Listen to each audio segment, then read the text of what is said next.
Une production horticole record est attendue cette année. D'après le ministre de l'Agriculture, de la Souveraineté alimentaire et de l'Élevage, la production devrait atteindre 245 000 tonnes pour la campagne horticole 2024-2025. Théoriquement, ceci permet au Sénégal d'être autosuffisant en produits horticoles puisque les besoins mensuels du pays tournent aux environs de 10 000 à 11 000 tonnes, soit 132 000 tonnes par an. Mabouba Diagne a fait cette annonce lors d'une visite vendredi dans les Niayes. Selon une note du ministère, cette performance a été rendue possible grâce à l'appui de l'État aux producteurs. Une subvention de 10 milliards de francs CFA de semences de pommes de terre a été allouée aux producteurs pour la présente campagne. Ainsi, 19 922 tonnes de semences ont été notifiées aux fournisseurs avec 18 346 tonnes effectivement mobilisées, dont 11 346 tonnes importées et 7 000 tonnes locales, soit un taux de cession de 92,08%.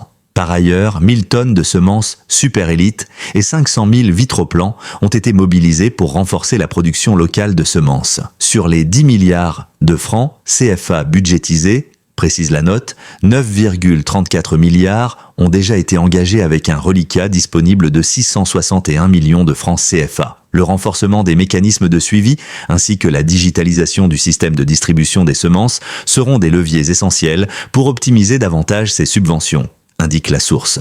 60 000 tonnes de surgelés. Toujours selon la note ministérielle, l'État a également mobilisé 9,374 milliards de francs CFA pour subventionner les engrais horticoles contre 4,86 milliards lors de la campagne précédente. Cette subvention est constituée notamment de 39 000 tonnes d'engrais minéraux, NPK 10-10-20, NPK 9-23-30, urée, 3 600 tonnes d'engrais organiques, 4 100 tonnes d'amendements organiques et 22 000 litres d'engrais foliaires. À en croire le ministre, cette stratégie a permis aux producteurs de réduire significativement leurs coûts de production et d'améliorer leur rendement. Il précise que les opérations de cession sont en cours dans les services départementaux du développement rural, SDDR, en collaboration avec les fournisseurs et les directions régionales du développement rural, DRDR. Lors de cette visite, Mabouba Diagne a rencontré plusieurs jeunes agriculteurs dynamiques, parmi lesquels Ndeye Soknagwey, une jeune ingénieure agronome exploitant 50 hectares, dont 12 dédiés à l'oignon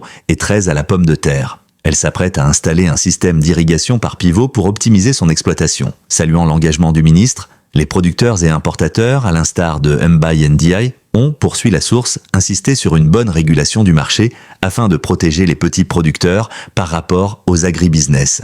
Ils suggèrent également d'explorer les opportunités d'exportation d'une partie de la production vers la CEDEAO, les pays arabes ou d'autres pays africains. L'autre recommandation phare consiste à voir comment envoyer 50 000 à 60 000 tonnes dans certains pays pour en faire des surgelés, puis ramener le produit fini au Sénégal, enfin accélérer les partenariats publics-privés, PPP, pour construire 300 000 tonnes de stockage frigorifique.